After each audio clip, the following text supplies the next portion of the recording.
Hey everyone, I never imagined I'd be the type to spill my personal life online, but here we are. There's a lesson in what I'm about to share, and maybe, just maybe, it'll save some of you from making the same mistakes I did. This isn't some fictional story crafted for entertainment, it's my reality, and it's ugly. But if sharing it prevents even one person from being as blind and clueless as I was, it'll be worth it. So, let's kick this off with a proper greeting. Hi, I'm the guy whose life got flipped upside down over a dumb joke. Yep, you heard right, a joke exposed the fact that my wife, the woman I thought I'd spend forever with, was cheating on me. But before diving into the heart of that storm, let me properly introduce myself and give you the context you'll need to grasp just how much I got played. I'm in my early 40s, brunette with some grey hairs creeping in, thanks life. I'm not a fitness fanatic, but I stay in shape and take care of myself. I work as a project manager at a mid-sized company. We're not drowning in cash, but we've never had to stress about bills. I always thought I was doing all right, providing for my family, keeping everything steady, but I had no idea what was brewing beneath the surface. Now, let's talk about Emma. We met around 13 years ago, and when I first saw her, I was blown away. She's tall, blonde, with sharp, striking features, the kind of woman who turns heads wherever she goes, and I was no exception. I fell hard, thinking I'd hit the jackpot. Emma had this magnetic energy, always chasing something bigger and better. I admired that about her at first. She pushed me and made me feel like we were building something together. But as time went on, it became clear that her idea of bigger and better didn't include us. It was all about her: more attention, more compliments, more stuff, expensive stuff. She loved designer bags, new gadgets, jewelry. I got her what I could, but I was never able to keep up with her wants. Emma didn't work for the first few years of our marriage. She stayed home with our son while I was out working hard to make ends meet. But when he started school, she got a job at a high-end gym as a personal trainer. It seemed harmless enough, right? I was just happy she had something to do other than spending money and complaining that I didn't have enough time for her. Now, about our son, he's 8 years old, and I love him more than anything. He's got fiery red hair, which is the punchline to the joke that started this whole mess. See, I'm brunette, and Emma's blonde, but our son? His bright red hair doesn't match either of us. Sure, I know genetics can be weird, and it was just this running joke between us. I'd make cracks about him being the neighbor's kid, or say, maybe the mailman's got some explaining to do, and Emma would usually laugh or roll her eyes. But one night at dinner, I dropped my usual line, maybe I should go have a talk with the neighbor about our redhead. I joked, half laughing while eating. It was supposed to be just another harmless joke, but Emma's reaction wasn't what I expected. She didn't laugh or roll her eyes, she froze, just for a second. It was like someone hit pause on her face, and that look stuck with me. I couldn't shake it. Over the next few days, I started noticing little things you'd normally overlook unless you were already suspicious, like how her phone was suddenly always with her. Emma used to leave her phone lying around, but now it was glued to her side, in her hand, her pocket, or face down on the table. If it buzzed, she'd grab it like it was going to explode. I tried to brush it off, thinking I was just being paranoid. Work was stressing me out, and I hadn't been home as much as I should. Late nights, early mornings, all in an effort to keep everything afloat. Emma often complained about how much I worked, but in my head, I was doing it for us, for her, and our son. I figured the growing distance between us was just because of my job, but looking back, maybe I should have seen the signs earlier. Then there were the girls' nights. Emma had always gone out with her friends, but it was happening more often, and she'd come home later and more drunk than usual. I'd ask how it was, and she'd shrug it off as the usual, maybe dropping a name or two of people I didn't know. I didn't question it. Why would I? She was an adult, and I trusted her, or at least I thought I did. But here's the thing about trust: once it's broken, you start questioning everything. I'd lie awake at night, replaying that look on her face when I joked about our son's red hair. Was there something more to it? Was she hiding something, or was I just being paranoid? You're probably wondering about my friends Tom, Bob, and Rick. We've known each other since college, and they've always had my back. Every few weeks, we'd take off for a few days to escape the grind, fishing, hiking, or just renting a cabin in the middle of nowhere. It was our way to unwind and forget about the world for a bit. Emma hated those trips. Every time I'd pack, she'd look at me like I was abandoning her. Going off with your buddies again, she'd say. What about me? What about your family? Maybe she had a point. Maybe I was selfish for wanting to escape now and then, but those trips kept me sane. They were my way to blow off steam so I didn't lose my mind from all the stress. I thought it was harmless, but while I was out with the guys, she was back home doing who knows what. I didn't realize it then, but she wasn't just sitting around waiting for me. I've always had a messed up sense of humor. It's gotten me into trouble before, but it's also saved me in tense situations. Little did I know, it was about to unravel my whole marriage. After that dinner moment where Emma froze at my dumb joke, I couldn't shake this nagging feeling. I didn't know if I was being paranoid or if something was genuinely wrong, but it got me thinking about relationships, cheating, and all that things that never used to bother me. One night I was scrolling through YouTube, trying to relax after a long day, when I stumbled on this video of a guy pranking his wife by pretending to confess he was cheating. The wife's reaction was extreme screaming, throwing things, the whole dramatic scene only to laugh it off at the end. For some reason I couldn't stop watching. It was dumb, but it stuck with me. Here's where my own stupidity comes in. I started wondering what would happen if I did the same with Emma. She's always been jealous, not of my friends, but of these imaginary women she's convinced I'm hooking up with during my trips with the guys. Every time I got back, she'd start with the same questions. Where did you really go? Who were you really with? It was exhausting, to be honest. I tried to reassure her, telling her it was just the guys, but she never seemed to believe me. The thing is, I'd never given her a reason to doubt me. I've never been the type to cheat, but Emma was convinced that whenever I wasn't by her side, I was off hooking up with some random woman. So, in my slightly twisted mind, I thought, why not prank her like that guy in the video? Let her feel what it's like when the tables are turned. I had no clue what I was getting myself into. One night, after a few drinks at the bar with Tom and Bob, I came home feeling buzzed but still clear-headed. Emma was already in her usual mood, tossing snide comments about how I was probably with other women again. Normally, I'd brush it off or argue, but this time, with the alcohol coursing through me and that dumb YouTube video fresh in my mind, I decided to go for it. I was going to stage the most convincing fake confession she'd ever seen. I quietly set my phone on the counter, making sure it was angled perfectly to record everything, then turned to her, putting on my most serious expression, as if I was carrying a heavy secret. I had to make it believable. Emma, I said dramatically, I need to tell you something. I've been cheating on you. I won't lie, I was pretty damn proud of my acting skills. I sounded convincing, like an actor giving an Oscar-worthy performance. I expected her to lose it, maybe start throwing things or screaming like the wife in the video, but she didn't. Instead, she just stared at me with a look I couldn't read. I remember thinking, what the hell is happening? Then she hit me with it. Well, she said, crossing her arms, I've been cheating on you too. At first I laughed. I mean, we were in the middle of a prank, right? I figured she was playing along, trying to outdo me. I even made a sarcastic comment, oh yeah, with who? Bob. Tom, I said it as a joke, but her face didn't change. She looked at me, dead serious, and said yes, with both of them. That's when everything started to spin, and it wasn't just the alcohol. My laugh caught in my throat. Wait, what? I asked, feeling like I had just walked into a nightmare. You're not serious, are you? She didn't even blink. I'm serious. I'd been with both of them. For a second I thought I was still drunk, or that I'd misheard her, but the harsh reality was setting in. I didn't know what to say or do. My heart was pounding, my head was spinning, and I just sat there, staring at her, waiting for her to say it was a joke, that she was messing with me, just like I had tried to mess with her. But the punchline never came.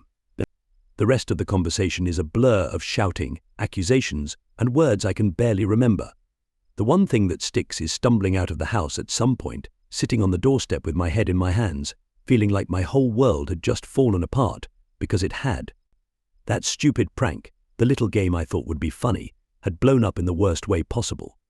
This wasn't a joke anymore, this was my life, and everything I thought I knew was collapsing around me.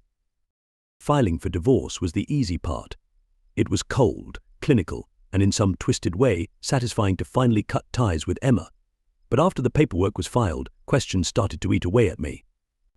It wasn't enough to just walk away, I needed something more closure, or maybe some kind of twisted justice, and I knew exactly where to start. Tom. Emma's betrayal hurt, no doubt, but Tom's was a different kind of pain. We'd been friends for over a decade, since college. He wasn't just some guy I hung out with, he was someone I trusted, who had been there for all the big moments in my life, my wedding, my son's birth. And now I knew he'd been sleeping with my wife behind my back. The more I thought about it, the more it consumed me. I couldn't just let it go. I wasn't the type to sit back and take it. I wanted revenge, plain and simple. Rick was the first person I turned to when I decided to act. Out of our group of friends, Rick was always the calm one, the guy who could think clearly when the rest of us were just reacting. He wasn't involved in the mess with Emma, and that made him someone I could trust. After a long night of drinking and venting, I told Rick everything about Emma, Tom, Bob, the prank gone wrong, all of it. Rick was furious on my behalf. He didn't try to talk me out of it when I said I wanted to get back at Tom. Instead, he asked, "What do you want to do?" That's when the plan started to form. Tom had a lot to lose, more than just his friendship with me. He had a good job, a wife and 2 kids. That's right, he had a family too. He was living this picture-perfect life on the outside while secretly screwing my wife. I wasn't just going to end our friendship, I was going to destroy the image he had built, the one he pretended was so perfect and secure. I wanted him to feel the sting of betrayal firsthand. The first step was simple: gather evidence. Emma had deleted most of her messages, but Rick knew a guy who was a tech wizard. He managed to recover some of the deleted texts from Emma's phone, and what we found was more than enough explicit texts, photos, plans for meetups. Tom wasn't just a fling for Emma, they'd been involved for months, if not longer. Seeing it all in black and white was like rubbing salt in an open wound, but it also fueled the fire inside me. With the evidence in hand, I needed to figure out the best way to bring Tom down. It wasn't just about exposing the affair, it was about hitting him where it would hurt the most: his reputation, his family. That's where Rick came in. He knew Tom's wife well, they'd been friends through various events and gatherings. She was a kind woman who didn't deserve to be kept in the dark about the kind of man she was married to. But we had to be careful. This couldn't be some emotional outburst that backfired. We needed to be smart, calculated. Rick and I set up a casual get-together, something that wouldn't raise any suspicion with Tom's wife. It was just a simple weekend barbecue, nothing fancy, the kind of thing our group did regularly. Tom and his family arrived, all smiles and laughter, completely oblivious to what was about to happen. I watched them, and every laugh, every loving glance his wife gave him made my blood boil. I wanted to march over and punch him in the face right there, but I kept my cool. I had a bigger plan in mind. After a few drinks, Rick and I managed to pull Tom's wife, let's call her Katie, aside for a private conversation. We were discreet, careful not to create a scene. I could see the confusion in her eyes when we asked her to talk alone, but she followed us without too much hesitation. Once we were out of earshot, I pulled out my phone and showed her the texts, the photos, everything. At first she couldn't believe it. She stared at the screen, pale and blinking, as if she was struggling to process what she was seeing. "This can't be real," she whispered, her voice shaking. Tom would never, but it was real, and Rick, bless him, was right there to confirm everything, even offering to connect her with his tech friend if she needed proof of how we got the messages. We gave her a moment to let it sink in, but it was clear she was devastated. She was a good person who didn't deserve this any more than I did, but I needed her to know the truth about the man she was married to. Katie didn't cry or scream. She was tougher than I expected. She just stood there, staring at the ground for what felt like forever. Finally, she looked up and asked, "What do we do now?" That's when I laid out the rest of the plan. We weren't just going to confront Tom, that would be too easy. I wanted him to feel trapped, cornered. Katie agreed to play along, and we set the trap for the next weekend, another gathering, but this time at Tom's house. When the day arrived, I could barely hold myself together. Tom had no clue what was coming, and watching him act all friendly with me made my skin crawl. We let the day go on as usual until the moment was right. Katie pulled him aside, just like Rick and I had done with her, and confronted him. Their argument was loud enough for the whole neighborhood to hear.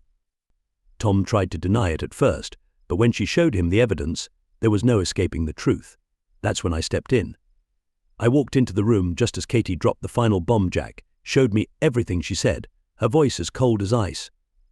Tom turned to me, his face pale, mouth agape, and I could see the panic in his eyes, the realization that his entire world was crumbling around him. That look, the betrayal in his eyes, was what I'd been waiting for. It mirrored the pain I'd felt, and for the first time since this nightmare began, I felt a flicker of satisfaction. I didn't have to say much, the damage was done. I just stood there, letting him see the cold fury in my eyes, knowing his life was falling apart because of his own actions. But I wasn't done yet, not by a long shot. Tom was the easy one in the end. His family, his reputation, that was his Achilles heel. But Bob was a different story. He didn't have a family or much of a personal life. He was all about his career, always talking about his investments, side hustles, and the next big opportunity. Money was his weakness, and I knew that's where I could hurt him the most. After dealing with Tom, I wasted no time moving on to Bob. The anger that had been simmering for months was now a raging fire, and I was done holding back. This was personal, but it had to be calculated. I couldn't confront Bob like I did Tom. It wouldn't have the same impact. No, Bob needed something more cunning, something that would hit him hard without leaving a trace back to me. That's when I came up with the idea: financial fraud. Bob had always been boastful about his latest investments, constantly showing off how he was making money, whether it was stocks, crypto, or some shady real estate ventures. He loved to feel like the smartest guy in the room, always one step ahead. But here's the thing: guys like Bob get cocky. They think they're untouchable, that no one can outsmart them. I was about to prove him wrong. The first step was getting Rick involved again. He'd already helped with Tom, but this time I needed his tech skills. Bob was careful with his money, but Rick knew how to dig into the digital world. I laid out the plan for Rick one night over a few beers, and he didn't even hesitate. He was all in. We started by scouring Bob's public profiles: LinkedIn, Facebook, the usual. Bob loved to brag, so it wasn't hard to find out where he was investing and what he was excited about. He had a few properties he'd been boasting about flipping for profit, and mentioned some online investments, including a heavy involvement in a crypto exchange. It was a goldmine of information. The next step was finding a weak point. Bob had been involved in some shady deals before, things that skirted the edge of legality but never crossed the line enough to get him into serious trouble. I figured if we could create something that looked legit enough, we could lure him in, and once he was hooked, he'd do most of the damage to himself. With Rick's help, we crafted a fake investment opportunity. We built a slick website for a fictional startup promising big returns for early investors, exactly the kind of thing Bob would jump at. It was all there: cutting-edge tech, high potential, loads of hype. We even filled the site with fake testimonials, dummy profiles on financial websites, and enough buzzwords to make it look completely legit. Then came the bait. I casually brought up the opportunity to Bob during one of our chats. We were having drinks after work, and he was bragging about his latest crypto profits, so I slipped it into the conversation, acting like it was something I'd stumbled across but wasn't sure about. Naturally, Bob's eyes lit up. He couldn't resist the chance to get in early on something promising, especially if I was uncertain about it. He thought he was smarter than me, that he could see a good deal where I couldn't. Over the next few days, I played it cool, acting indifferent about investing, but Bob was hooked. He kept pestering me for more details, eager to know everything. That's when I handed him the fake site and suggested he check it out on his own. It didn't take long. Within a week, Bob was in. He invested a decent sum, enough to dent his portfolio if things went south, but not enough to completely ruin him, not yet. The beauty of the plan was that once Bob was involved, he did the rest of the work himself. He started pushing the investment to his contacts, trying to boost his position and get others involved. That's how these schemes operate: the more people who join, the bigger your slice of the pie. Bob had no idea he was digging himself deeper into the trap. Rick and I waited for the right moment. A few months in, after Bob had poured even more money into the scam and was beginning to see returns all fake, of course we pulled the plug. The website went down, the company vanished, and Bob's investment disappeared into thin air. The fallout was immediate. Bob was furious, calling everyone he knew, trying to figure out what had happened. He started pulling strings, contacting lawyers, but the truth was there was no trail. Everything had been wiped clean. The more he investigated, the more he realized he'd been scammed, and there was nothing he could do about it. And the worst part, he couldn't tell anyone. Bob had been duped, and admitting it would mean acknowledging he wasn't as smart as he thought he was. I watched him unravel over the following weeks. His confidence was shattered. He stopped talking about his investments, stopped boasting about his latest schemes. He was quieter, more reserved, like he'd been punched in the gut, and was struggling to catch his breath. I didn't need to confront him or rub it in his face. The loss was punishment enough. Bob's whole identity was tied to being the guy who always won, who always came out on top. And now, He was just another fool who got played. The best part? He never knew it was me. As for Rick, he washed his hands of the whole thing once it was over. We didn't need to discuss it much. We both knew we had done what needed to be done. I got my revenge on Tom and Bob, and the satisfaction of knowing they both paid for what they did. Was it enough? At the time, yeah, it felt like it. But deep down, I knew there was still one person left, Emma. After everything with Tom and Bob, you'd think the divorce would be the final nail in the coffin, the last chapter in this saga of betrayal and revenge. But no, that dragged on longer than I could have imagined. Emma wasn't the type to walk away quietly. She wasn't just interested in ending things and moving on, she wanted to bleed me dry in the process. At first, it seemed simple enough. We agreed to sell the house, split the assets and go our separate ways. But when it came to the money, Emma started playing hardball. She demanded an outrageous amount of alimony, way more than I expected, especially considering she had a job now. But that wasn't even the worst of it. What really blindsided me was her demand for child support. She wanted me to pay for our son, and not just the standard amount. No, she wanted enough to live comfortably off that check for years, funding her lifestyle without lifting a finger. For a while I was ready to accept it. I loved that kid, I'd raised him, been his father, and I figured I'd take the hit for him, even if it meant working double shifts for the next decade. But something kept nagging at me, especially after that joke about the neighbor's kid. The thought had always lingered in the back of my mind, ever since Emma's face froze at the dinner table. And with all her cheating exposed, I couldn't ignore it anymore. So, I did something I never thought I'd do. I asked for a DNA test. It was my last resort. I didn't want to believe the kid I'd raised for 8 years wasn't mine, but after everything Emma had put me through, I had to be sure. Part of me felt like I was betraying him by even questioning it, but I had to protect myself. I wasn't going to let Emma take everything from me, not if there was any chance she was lying about this too. The results came back a week later. I remember sitting in my lawyer's office, staring at the envelope like it was a bomb about to explode. When I finally opened it, it felt like the ground dropped out from under me. The test was negative. The boy I'd called my son for nearly a decade wasn't mine. I just sat there, holding that piece of paper, unable to move. There was anger, sure, but mostly I felt hollow, empty, like everything I'd built with Emma had been a lie from the start. Emma had lied about who she was, who I was, and even about my own son. It felt like the ultimate betrayal, one that hurt more than all the others combined. My lawyer, he was ready. He'd seen this kind of thing before, I guess, because he had the next steps lined up quickly. The DNA test shattered Emma's whole case. Without that kid being mine, there was no way she could demand child support from me. She tried to fight it, of course, throwing every excuse possible at the judge, arguing that I was still his father, that I had raised him, and that the test results didn't change that. But legally, none of it mattered. I wasn't obligated to pay a single cent. The divorce process dragged on for months after that, but Emma had lost all her leverage. We sold the house, and I took my share of the money. By then, I wasn't interested in fighting for anything more. I just wanted out.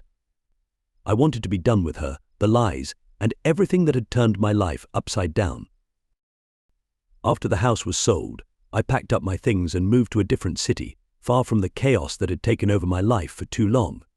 Starting fresh wasn't easy, but it was something I needed. I needed to put distance, both physical and emotional, between myself and everything that had happened. A new place, a new job, a new life. The memories of Emma, the child who wasn't mine, and all the betrayals lingered, but I was determined not to let them define me any longer. I wasn't the same man who had made that dumb joke at the dinner table, completely unaware of the storm brewing right under my roof. I had changed, maybe a bit tougher, a bit colder, but definitely wiser. I had been through the worst and made it through to the other side, and for the first time in years, I felt free. Update: it's been some time since my last post, and a lot has changed since then. If you've been following my story, you know how dark things got, how betrayal, divorce, and revenge took over my life.